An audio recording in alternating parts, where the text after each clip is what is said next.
Hey, what's going on, guys? This is Sera here. So I'm friends with Erratic. We've been playing together for the last few months, and over the time, I've been teaching him, helping with the game, and he's really improved a lot. We're starting his YouTube channel. I want to go ahead and give my own little deck profile to one of my favorite decks that was set up for when BTA released. That's Black Wargreymon. So before we get into the deck profile, I just want to say like, comment, subscribe. Make sure to hit that notification bell. Erratic's a good man, and I swear you'll love seeing his videos. But yeah, we're gonna go ahead and start with the deck profile. So first thing I do is I always play 4 Coromon. The reason why I like it is simply because of the fact that the entire deck revolves around Greymons, and then I run Omnimon for my level 7, and so you always get to draw 1 power, which is really good with consistency in this deck, and make sure that you don't really brick as hard. Even swinging with like lower DP Digimon, as long as it's not an Agumon, you'll still get the draw, so it's always something really good to have. After that, you see it, I only play 1 Gurumon. Just another draw 1 card. I love it for its consistency. 6,000 DP, pretty much everything champion and up is swinging 6k or higher, so you're always going to get the draw 1 effect every time you attack with it. We're going to move on to the rookies here, and the first thing I like to always play is 4 copies of BTA Agumon. And the reason why I like BTA Agumon is simply enough, it's a searcher. Because of the fact that I run cards like Cyclonemon, Black Wargreymon, and then the Greymon set, I'm always going to be generally picking up two cards every time I play this card. So it's a great hard play, especially comboing it with Nokia. After that, it's really simple. I play actually 2 searchers of the BT5 Agumon.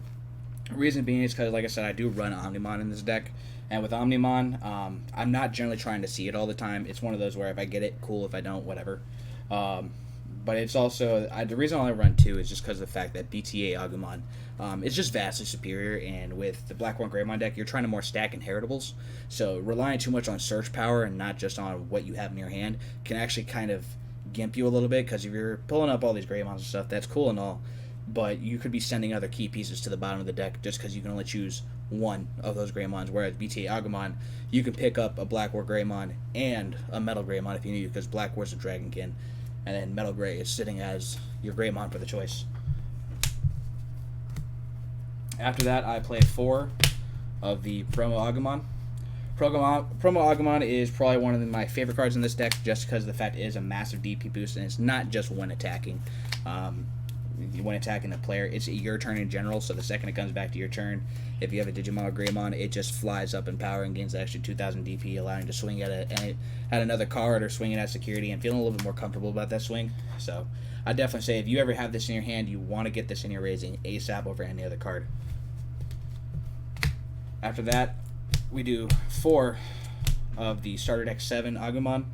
Same reason as the Promo Agumon, is just strictly because of the fact that you want that DP boost. The only reason why I don't like this compared to the Promo is obviously where it's Promo, you get the 2,000 DP in general, and this one is only one attacking player. So if I had to choose, I'm always going to choose the Promo Agumon over this one because the inheritable is just in general better. After that, we're going to be moving towards the champions. I like to start off with the black side. I run 4 of the BTA Greymon. The reason why I like this one is just because of its inherited effect. If you have a red card in play, that card just gains blockers. So if you have the dual color Metal Greymon, you have dual color Black Wargreymon, it's a blocker. And what's not to love about having an 8k or a 12k blocker on the field, especially like some of my Black Wargreymon that gets to restand twice. And I just also love the fact that it can evolve on black and red, so you're not really gimping yourself when it comes to building in your stack. One of my other favorite cards in this deck is actually Cyclonemon. I run 4 of him, just strictly because of the fact that I run Dark Gaia Force. And Dark Gaia Force is a very threatening card to have, and especially if you have Cyclonemon in your hand and you can put him in your raising, you can have Dark Gaia Force online as early as turn 1, and you can keep this card sitting in raising and just thread it in Dark Gaia Force if they start trying to play high bodies or go wide on you. So overall, great card. And then not only that, when you're attacking, delete something with 2,000 DP. Can't really complain about that, and again, it can evolve on black or red, so it very easily scales into raising, and you just do really well with it. My final card for my champions, it's 4 of the Greymons back from starter deck 1. This card I'm not always relying on. So, you know, with a lot of Black Wargrey players, they actually focus really heavy on aggression. I like control more, so that's why, like, if I get the card, I will put it in my raising, but I will prioritize BT8 Greymon, or I will prioritize the BT8 Cyclomon, just because I like having more control and I like having that dual color to always keep Dark Gaia Force online. And here you know what this card does. Security +1 for its inherited effect, so it's always good no matter what you evolve into. Then we're moving on to the ultimates, and this is what I consider probably the more standard for these guys. This is probably the standard lineup you'll see for most Black Wargreymon decks. Some probably maybe like take one card out and just tack in one version of that. So we're going to start with my favorite one, and that is Metal Greymon. Probably, I think, one of the most broken cards in this deck. When Digivolve 1 and pops up in 3,000 or less. Love it. The only downside is that it's Evo for 4, but if the enemy doesn't have a tamer on the field and you have 3 memory, you can choke them at 1 memory, which is just hilarious to do with a 4 cost. So you can't really complain about that little bit. And then I love its inherited because it works on Black Wargreymon in general, or Wargreymon, and that's delete. You can attack an opponent's unsuspended Digimon.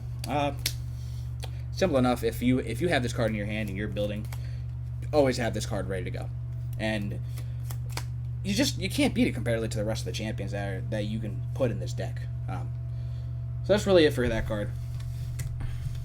And then we're moving on to just 2 copies of EX1 Metal Greymon. I like it for its piercing effect. It's when attacking, I don't really ever abuse it.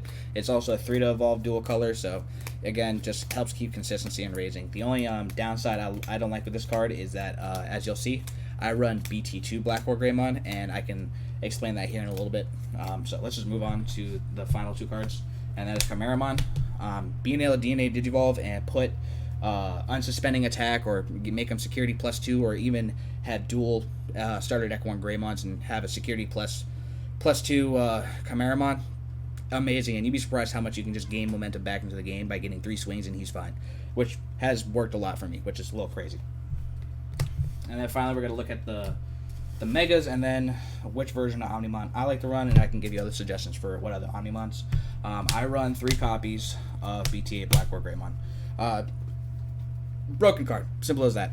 Evolve for 4. If you have a red card underneath, you can delete a Digimon up to a play cost of 6. If you have a black source underneath, you can delete it, Tamers up to a play cost of 6. Or if you have both colors, you can mix and match to your want. And then the other thing I really love is the all turns. Whenever a Digimon is deleted, unsuspend them, so you can swing at something and then you can restand them and then go for security, or you can keep them up as a blocker, which I love to do.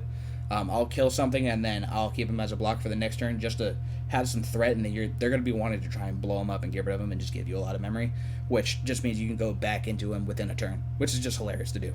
And finally, my favorite card of this entire deck is BT2 Black Wargreymon. And there's multitudes of reasons. This is not my core combo piece, as you can tell, since I only run 2. But the reason why I love this card is strictly just because of BT8 Metal Greymon. With BT8 Metal Greymon, you can infinitely swing with this, which is amazing. If they have armor cards, just having 2 armor cards, you can restand 4 times and swing a 5th. You can board delete with this. You can cause the BT8 Black Wargreymon to unsuspend, and you'll get 3 swings in out of that. He's just a crazy card to go off, and then if they give you a lot of memory and they just blew up your other Black Wargreymon, but you don't want to spend the time going into the BT2 Black Wargreymon in your stack, you can just hard play him for 7 if they have a 10k DP card or higher. Love that. It's just simple enough, and so you're not paying 13 costs, you're only paying the 7. So then I run 2 Zwart defeats. For me, like I said, I like the control side of this deck a lot more, so being able to consistently pop Tamers and choke them and keep them down so they're just having to give you more memory and give you more things to be able to do and more combos to go off of, it's just satisfying. And then if you do hit it in security, you can't complain about having a 13k body. It's just ugly. They have to deal with it, or they have to delete it and they get something deleted. So you pretty much get a Gaia Force built into a Zwart defeat just for having it getting deleted, but then you get a Black Wargreymon effect for evolving into it. And then you can also use it with Nokia, and you can suspend your Nokias to make it a cheaper cost. So choking with a Zwart defeat, it just puts a little tickle in my stomach.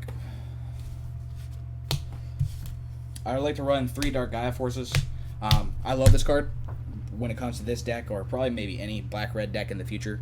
Like I said, I like to put this card online as soon as possible, even if it's having a Marcus out on the field, or having a Black Agumon on the field, or just having that Cyclomon and raising Metal Greymon out, Black Wargreymon out, having a threatening card that can delete up to play cost of 15, and it's not even designated to one card but multiple cards. I love this card, simple as that. So we're gonna finish off with the Tamers here, and that is 2 copies of Marcus. As you'll see when you play this deck, and once you start learning the combos, and you learn not to play so aggressive, you take it slower. Memory is probably not the most worrisome thing in this deck. It's just worried about thinking what the enemy player is going to do, and that's what the control side more focuses on, rather than trying to swing them out in a single turn. But it is nice once you get him on the field, and you can start swinging and gaining the memory through him. But again, as you start playing it, you'll start seeing that he's probably not the most important card to have on the field. Whereas for me, I prefer having Nokia on the field at all times, and I run 3 copies of her. People ask why I don't run 4, and that's just for deck consistency or how tight my deck is currently, because there's not really a lot of changes I can do to it. You want to combo her with your BT5 Agumon or with your BT8 Agumon every time you play her, just to get as much memory efficiency out, so you get a play cost of 6 for a play cost of 3 instead. But then also you can use it to cheapen the cost of your Greymons and your Omnimons. So it's just something amazing to have, and they're not really going to focus on deleting your Tamers, whereas you're sitting there constantly deleting all their Tamers. When you can get rid of 4 or 5 Tamers, it just puts a struggle on them, and now you're choking them nonstop. The last thing I will suggest when it comes to Omnimon, you can swap that out for 2 Blitz Omnis, and I'm looking in EX2 set where I might try and also squeeze in X Antibody Omnimon, and I don't think it's a bad card. It's a little weird running 3 Omnimons in a deck, because generally you only want to run 2 level 7s, but you want X Antibody and 2 Blitz Omnis, so you want to Blitz with Omni, and then you want to get that swing in, and then next turn you're going to go into X Antibody, and when going to something like Beelzemon or Galamon, where they can just take out your security, you can just take 2 sources out of the X Antibody and stop that entire attack, so they can't just neg you and just put lethal on Threshold. I'm always about trying to play defensive, but then swap and go aggro when they are at their weakest. I've tried Alter S. I have not tried regular Omnimon Zwart, but those are probably my 2 combinations I would do. Alter S is okay, but maybe probably only in the green.